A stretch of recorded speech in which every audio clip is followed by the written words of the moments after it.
即马伫三川店来甲大家小解石条。三川店的石条用来记载建筑物的结构，由雕刻的艺术呈现，寄托了百姓对神明的尊重。传统的石条雕刻以至尊的灵为主体，所以一般便俗称灵条。古城隍庙的灵条由台湾观音石雕刻而成，比一般石材均材刻硬，无容易受风。龙条采用八角几何条体中空的工法，条顶使用金文来记载百姓的吉祥。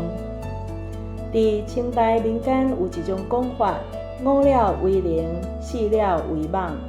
主要作为君王与神主服装上纹饰的差别，因此石条上所雕刻的灵也以四了为其特色。昭和12年（1937年）是台湾府城隍庙重要的修建年代，而且由民间大力支持兴建的表征，所以会当看到当时知名的总督府评议员黄兴、台南州评议会员吴新玉共同炸开庙宇的修建。